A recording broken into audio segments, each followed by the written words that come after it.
subscribe to my channel and also press this bell icon.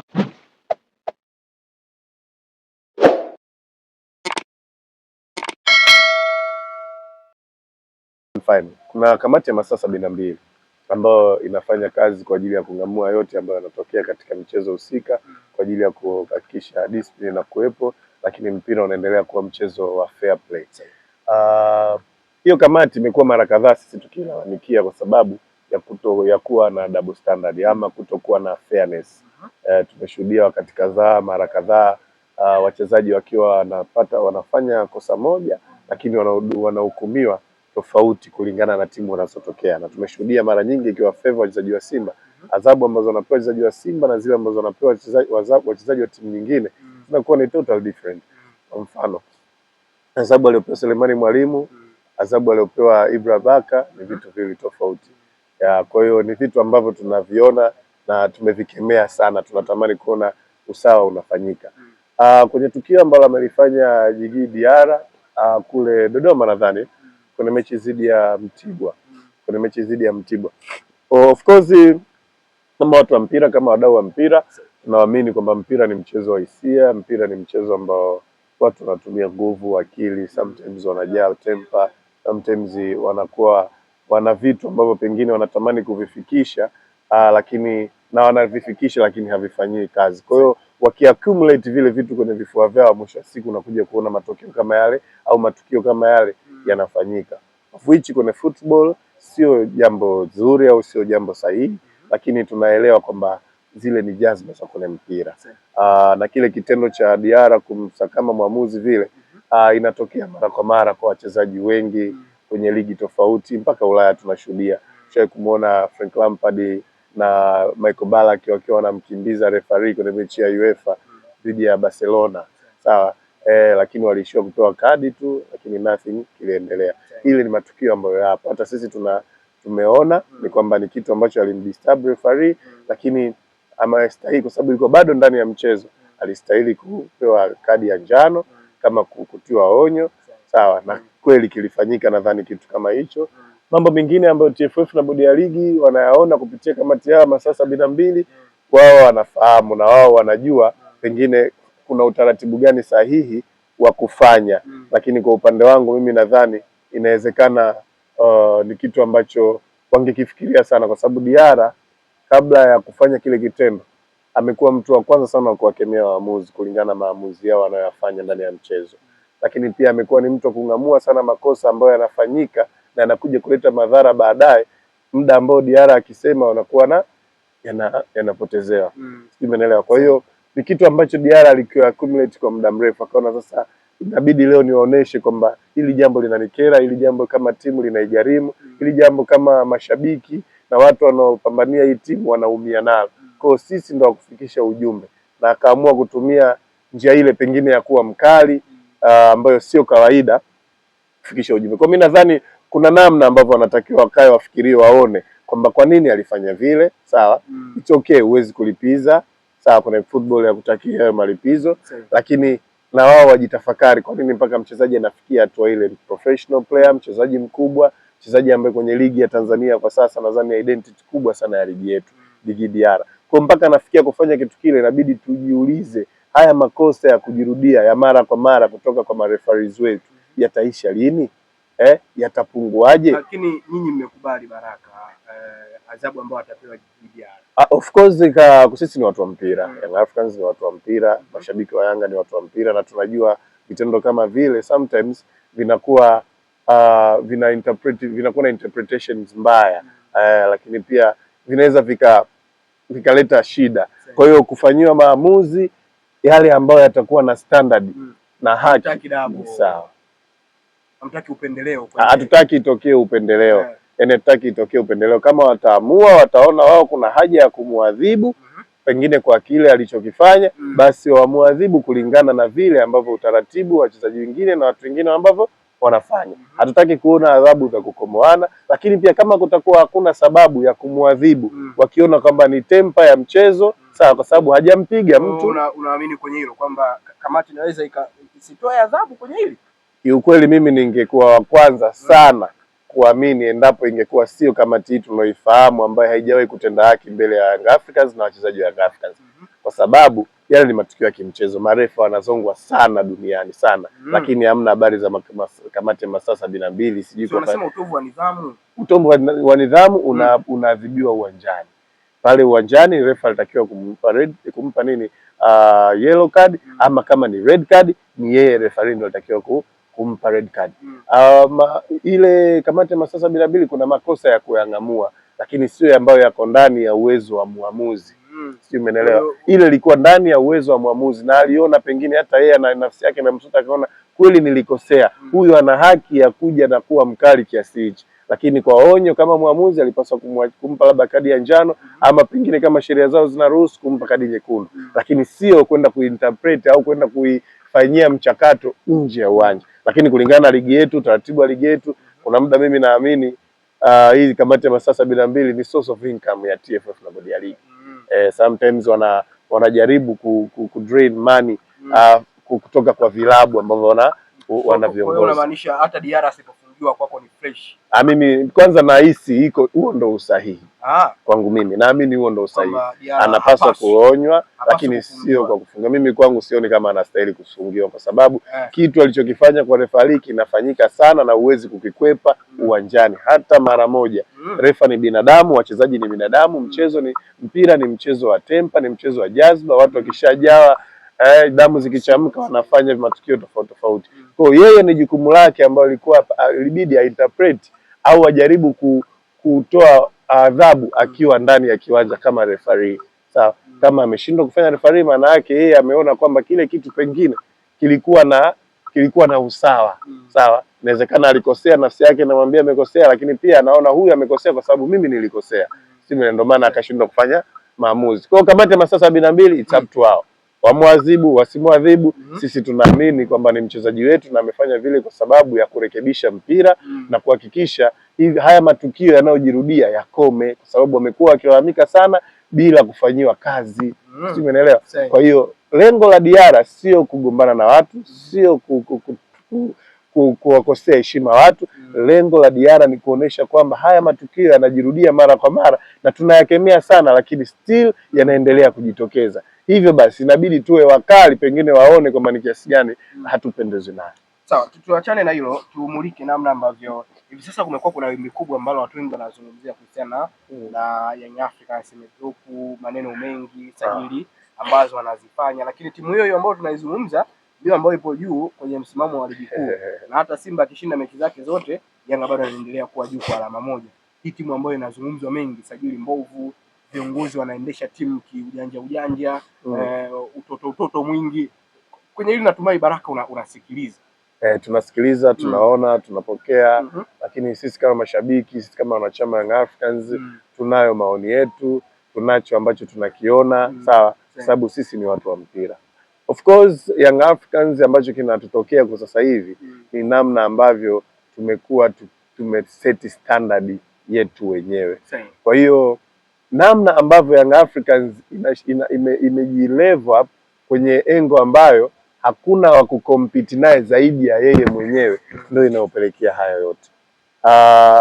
Tukiwa kama tuna kumbukumbu vizuri, tunaishuhudia wachambuzi wote, waandishi wa habari na wadau wa soka wote wanaojaribu kuikosoa Young Africans, wanaikosoa kupitia Young Africans na Young Africans yenyewe. Bwana Yanga hii na Yanga iliyopita. Maana yake kuna standard Young Africans ameiweka, sio rahisi kumshindanisha na mtu yoyote, sio Simba, sio KMC, sio Azam, sio Namungo, sio TRA, sio Tabo, wote wanaona kabisa sio level ya Young Africans. Kwa ili uweze kuikosoa Young Africans, uweze kuishambulia Young Africans, uweze kuichambua Young Africans, ni lazima uichambue Young Africans na yenyewe Young Africans. Utaichambua Yanga ya kocha huyu anaitwa Gonzalez, utaichambua na ile ya Pedro.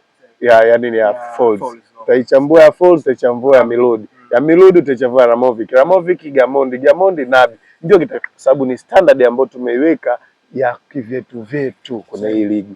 Sawa. Kwa hiyo haya ambayo anayaongea kwamba Young Africans imeshuka kiwango ama usajili, tuanze na kushuka kiwango. Unaponiambia Young Africans imeshuka kiwango, unabidi uniambie imeshuka kiwango with comparison ya nani.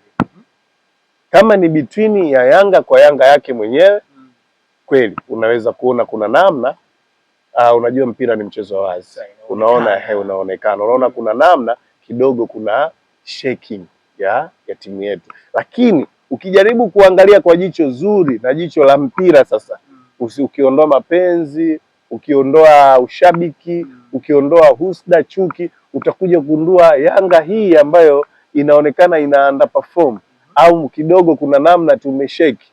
Unaona kuna sababu za msingi nyuma yake.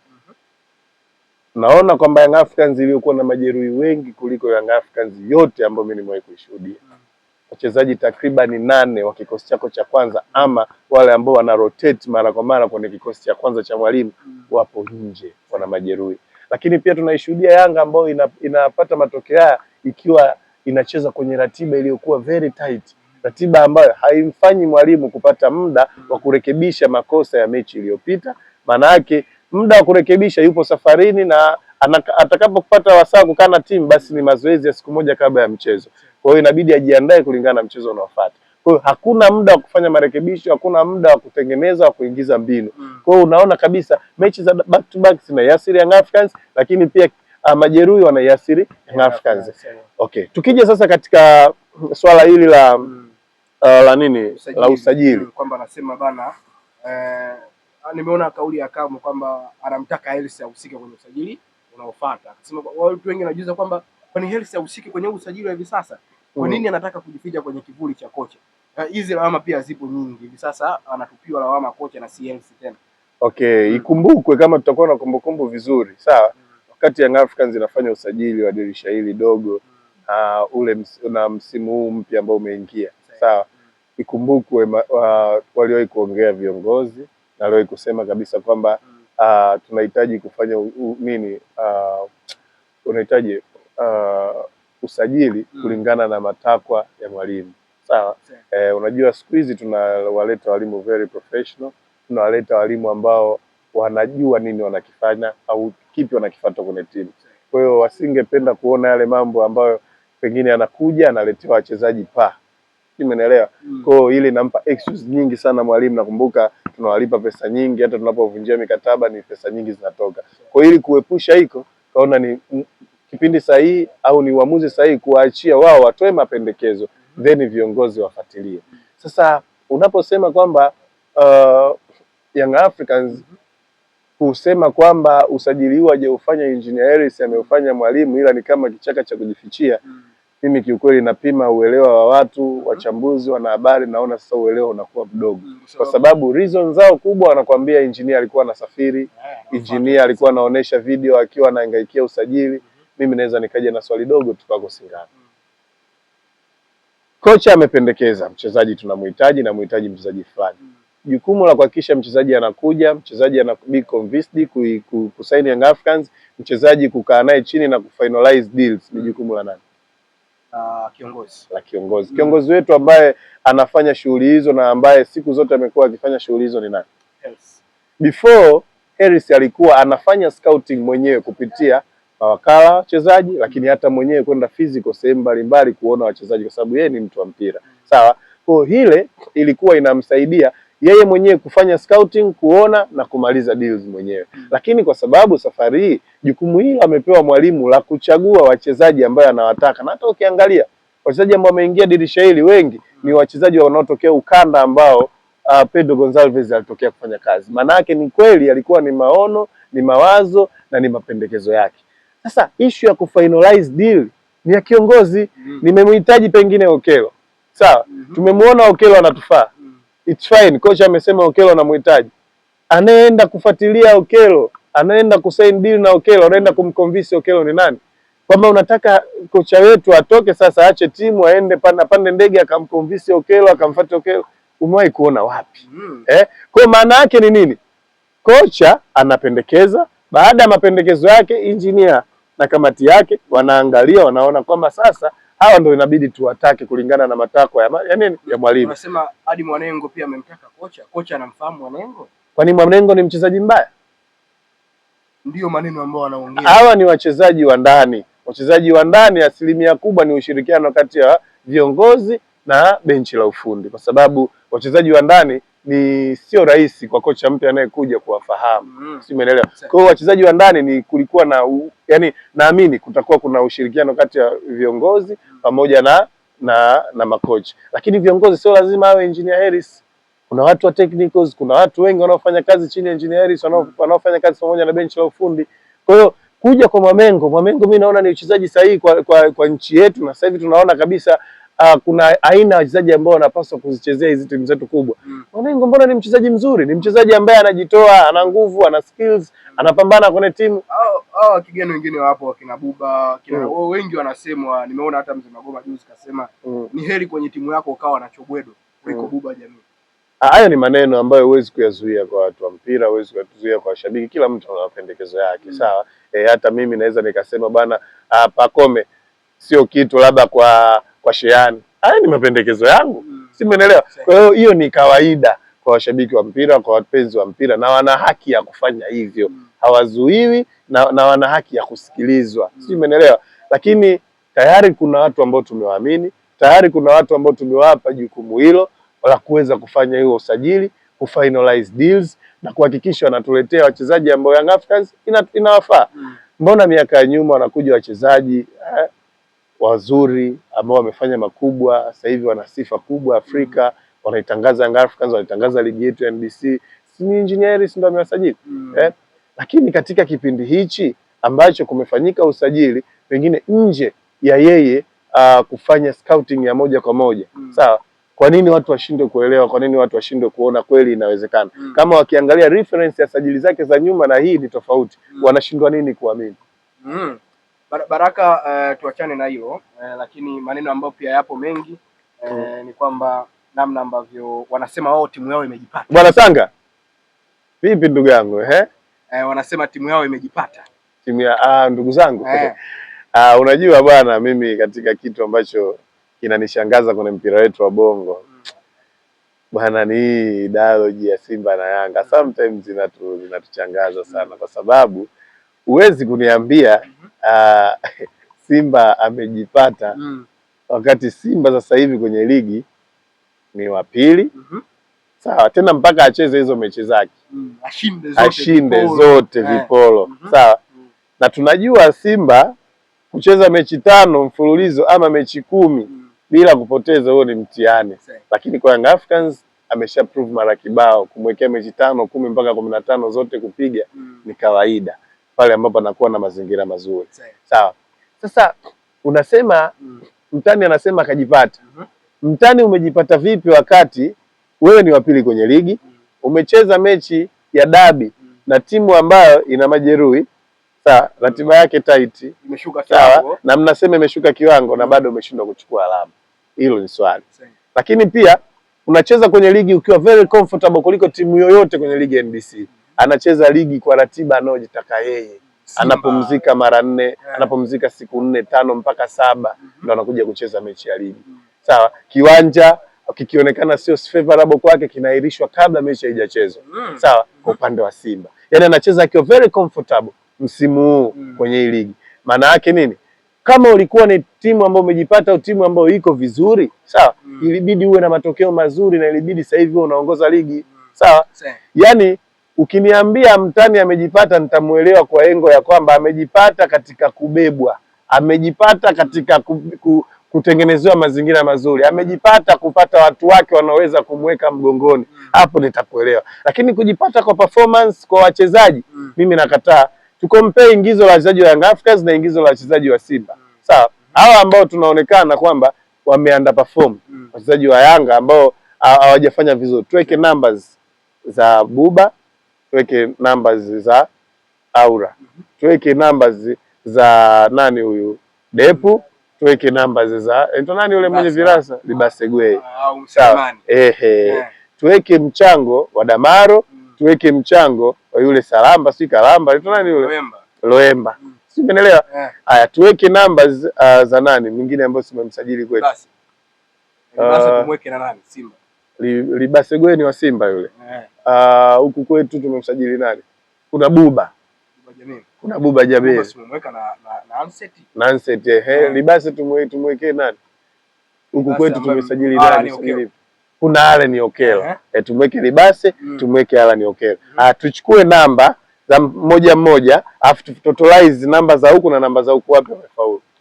Lakini Baraka wanasema football si namba tu, lakini hata uwanjani. Basi sawa, kama sio namba zako hazikufevi personal, sawa, inabidi basi uwe na mchango unaonufaisha wengine ama timu. Timu ipo nafasi ya ngapi? Ya pili hivi sasa. Ambayo unasema kwamba kiwango chake kimeshuka na wamewazidi kiwango, kwa nafasi ya ngapi?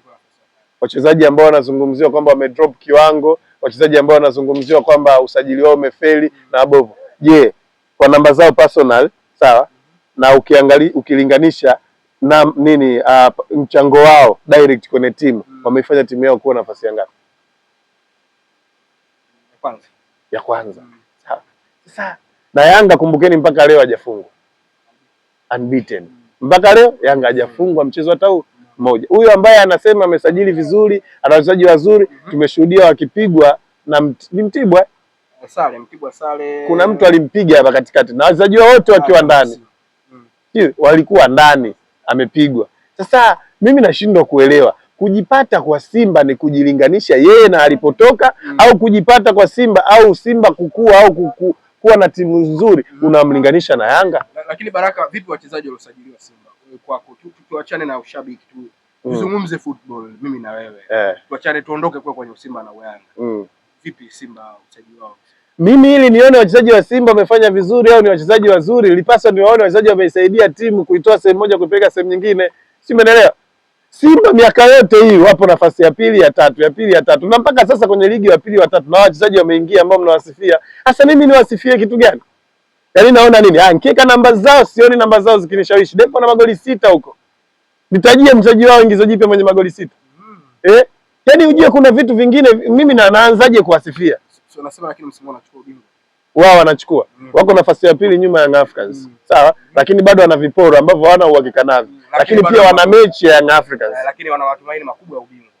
Wao na sisi wapo na matumaini makubwa ya ubingwa. Ukiwasikiliza wao wenyewe wanasema wana matumaini makubwa sana. Mimi nataka niaone matumaini yao kwa lengo gani? Kwa lengo ya kuona wanacheza ligi very comfortably, wakiwa wanaona kwamba wanajaribu kutengenezwa mazingira mazuri ya wao kuchukua ubingwa, au wanaona matumaini makubwa kwa sababu wanamuona wana uwezo kumpita Yanga. Wao unaamini kwamba wanatengenezewa mazingira mnyama kuwa bingwa? Yes. Mnyama anacheza mechi anapumzishwa. Mimi na yeye tumecheza mechi ya mwisho pamoja. Yeye anapumzika siku 5, mimi napumzika siku 2. Kwa mazingira haya, mimi ni viwanja vyangu, yani mechi zangu mimi, yani na viwanja vinafungiwa badala ya mimi kucheza. Yeye viwanja kabla yeye ajenda kucheza vinafungiwa. Yeye akielishiwa mechi, sawa? Umeelewa? Anapewa hata siku hata mwezi au anapewa kiporo kabisa. Young Africans mechi kairishwa leo, kesho anacheza. Umeelewa? Tuje. Amemaliza mzunguko wa kwanza hajacheza na Tabora. Ameanza kwenda kucheza mzunguko wa pili na Tabora. Si umenielewa? Yaani mzunguko wa kwanza hajamaliza naye huyu TRA United. Sawa? Ilibidi wafix wamalize mzunguko wa kwanza na TRA. Kwa sababu itakuwa ni mechi ya away. Wakaona hapana, inabidi tumpe mechi Simba mechi ya nyumbani. Kwa hiyo wakaifanya iwe mechi ya kwanza. Sawa? Katika mzunguko wa pili. Si umenielewa? Sasa kulikuwa na haja gani hujamaliza kiporo naenda kuchezesha kumpa Simba mechi ya nyumbani ambayo ni mechi ya mzunguko wa pili? Kwa hiyo unaona ni ratiba. Waamuzi siku hizi they are not comfortable kabisa kuchezesha mechi ya Simba. Relax.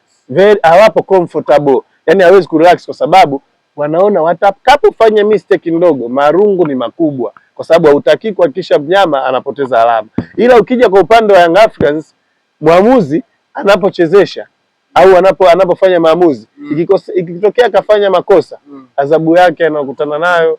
Nimeona Wallace Karia akifanya interview na akisema kwamba akaulizwa kuhusiana na ile situation ambayo ilitokea ya mechi ya dabi kuhusiana na goli la Simba. Yeye amekataa. Rais wa mpira wa Tanzania. Kwa sababu ni mtu wa mpira, ndio maana amekataa matokeo ya mpira yanaamuliwa na referee ndani ya dakika 90. Refa akisema mpira umeisha moja ni moja, bila. Sima akisema umalize mchezo hujaisha, mchezo umeisha. Akiuvunja mchezo, ameuvunja mchezo. Sasa wewe unasemaje kwenda kwamba Simba amenyimwa goli halali?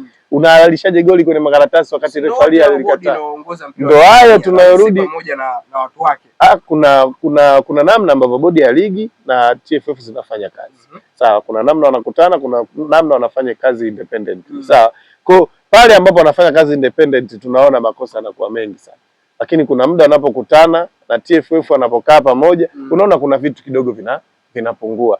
Mimi ni shauri tu, sawa, katika ligi yetu ya NBC Premier League ambayo kiukweli miaka miwili mitatu nyuma ilikuwa ni ligi ya mfano, sio, umeelewa? Yaani ilifika kipindi watu wanaona wachezaji wakisikia NBC Premier League, wachezaji anakuja Aziz Ki hapa anatakiwa huko Ulaya wapi, sawa, wote wamekuja kwa sababu ya title NBC.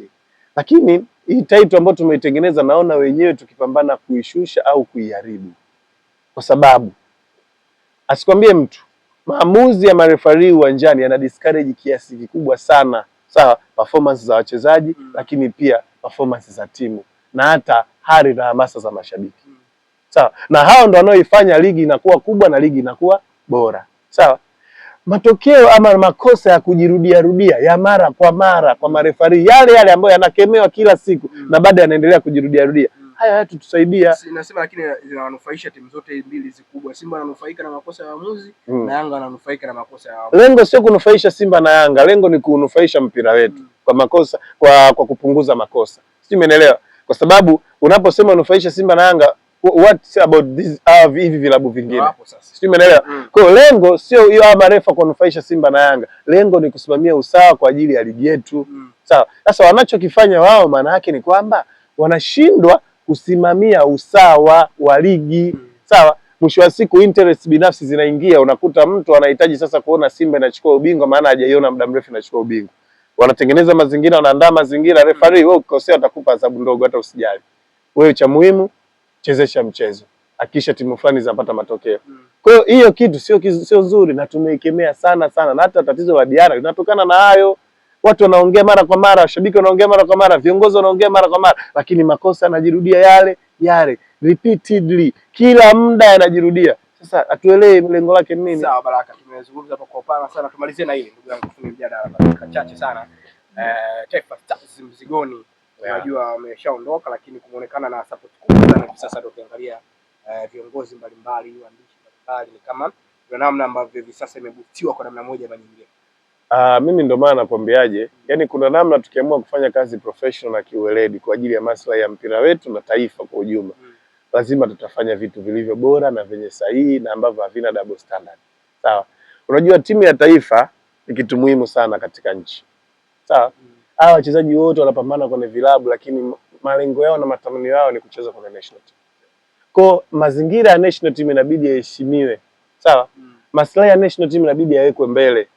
Ilifika wakati national team inaenda kucheza, watu hata hawajui kama national team inaenda kucheza. Vyombo vya habari vipo kimya, online media zipo kimya, si waandishi wapo kimya, wachambuzi wapo kimya, lakini